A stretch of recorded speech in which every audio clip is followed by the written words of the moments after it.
Oh wow. Oh wow. Oh wow.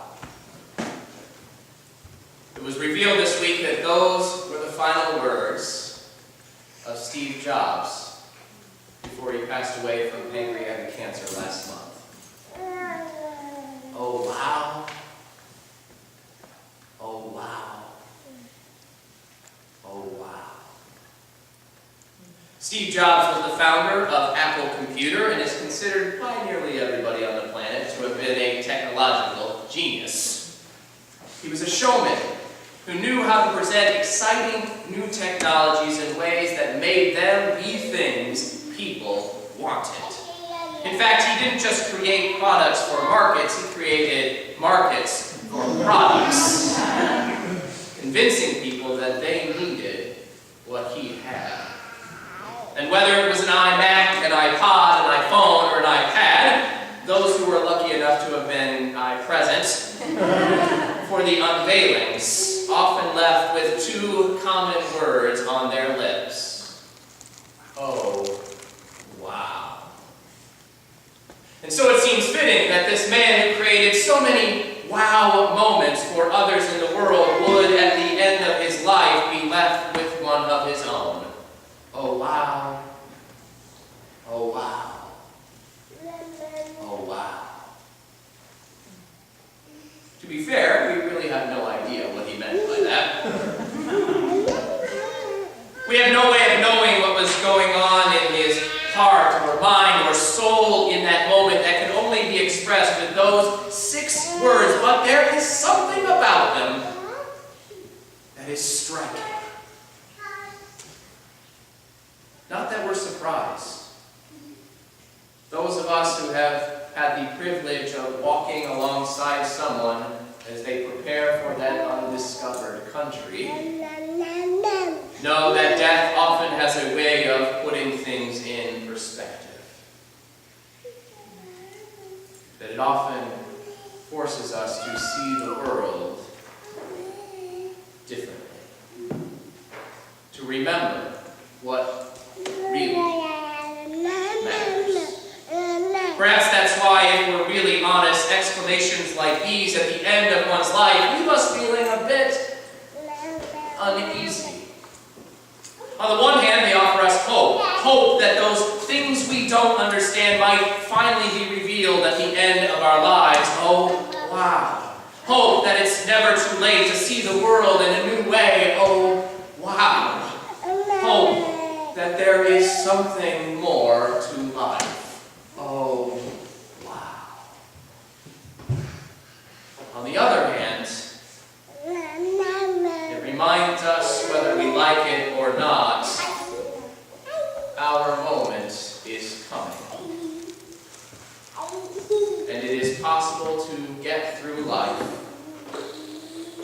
without ever seeing the world as it actually is. It's possible to never experience the real wow. If it is, as Samuel Beckett said, we give birth astride a grave, the light gleams an instant and then it's night once more, then the passing of people like Steve Jobs reminds us that our light can shine bright enough for the whole world to see and yet still not reveal everything. But the good news, friends, is that we don't have to wait until our deathbeds to be wowed. We don't have to buy the farm to be wowed by its beauty. We don't have to kick the bucket to be wowed by its contents. We don't have to cash in the chips to be wowed by the game. No! We believe in a God who is ready and willing and able to wow us now. Here, in the midst of life, we have a chance to be wowed. And as surprising as it might seem, that wow comes not from the things we achieve, the products we buy, or the money we make. No. It comes from recognizing who we are in relation to the source of all wows. It comes from shifting our senses and our sense of worth away from what we do to who we are. And so today, on this All Saints Sunday, on this day during which we celebrate all of those who have come before us and look with hope towards that which is yet to be revealed, we pause that we might be reminded about just who we are and why we matter. Today, friends, is All Saints Sunday, a day set aside in the Christian calendar to remind us that there was a time when we were not. That there were countless imperfect people who came before us, and if we do our job right, there will be countless more after. In other words, it's a day set aside to help us put things in perspective before we shuffle off this mortal coil. A day that reminds us that we proclaim a living gospel. That we, so much and as often as we forget it, are not a people concerned with what happens upon death, but rather with what happens upon life. Full life. I came that you might have life and have it abundantly. Fortunately for us, we don't do this alone. Not only do we journey along together, but we also walk along with all of those who have proclaimed life before us, with those who have paved the way with their own mistakes, their own confusions, and their own moments of being wowed. Today, friends, we turn to a community who had its own share of struggles with identity, a community who experienced loss and brokenness and was unsure about who they were as a result. Our scripture lesson today comes from the first epistle of John. Some will remember that John's gospel was the last gospel written as late as the early 2nd century. And the first epistle, the one we hear today, was thought to have been written to the same community sometime later, though not necessarily by the same author. At the time our letter today was penned, it had been close to 70 years since Jesus had physically walked alongside his disciples. Apparently enough time for them to have forgotten some of his final words. No longer were they concerning themselves with loving one another as Christ commanded, but rather with that age-old question we are very familiar with: who belongs? More importantly, who does not? We know from John's Gospel account that one of the most painful divisions had been when the Christians were thrown out of the synagogues, when they no longer belonged amongst the Jews. We might imagine this would have really messed with their sense of identity.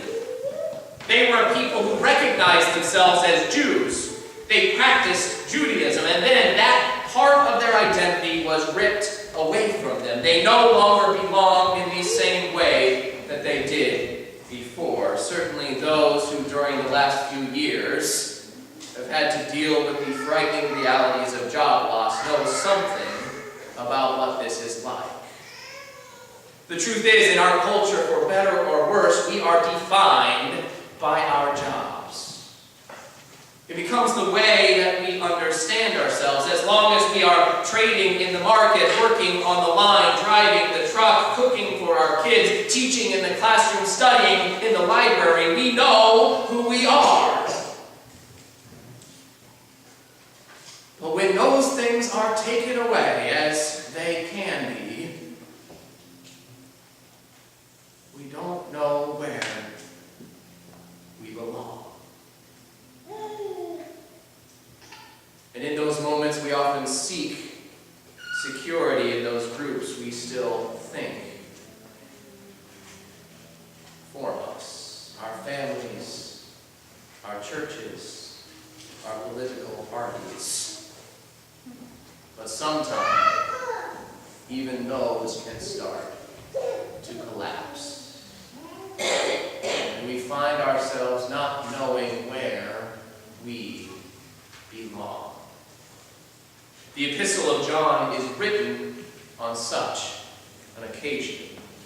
The people who had been kicked out of the synagogues and worked to support one another as Christians were now fracturing into different groups based upon theological differences. Yes, it's hard to believe that a group of Christians could ever split over theological differences, but remember, it was a very long time ago. This letter, which is thought to have originally been a speech or a sermon given to this struggling community, tries to remind them, and in turn us, of what the core of our faith is all about. About what they can remember when everything else seems to be falling apart. It is a reminder about where they ultimately belong. Our passage today comes from the middle of the letter and gets at the heart of the issue. It says simply, "See what love the Father has given us, that we should be called children of God." And that is what we are. See what love the Father has given us, that we should be called children of God. And that is what we are. The truth is, friends, that moment of recognition is our wow. This is a reminder that we have been waiting for, the reminder that for all that divides us, for all that we use to separate ourselves, there is one fundamental part of our identity from which we can never be separated. One family in which we all belong. We are children of God. As our text says, that is what we are. All of us, young and old, black and white, gay and straight, rich and poor, male and female, tall, short, all of us are God's children, which means that our worth, our identity, is a given. It's not determined by the factions of which we are a part, the jobs that we have or don't have, or the things that we do. No. It was determined by the grace and love of God before we were even formed in the womb, and it will be with us long after we are gone. It means, friends, you, like me, belong.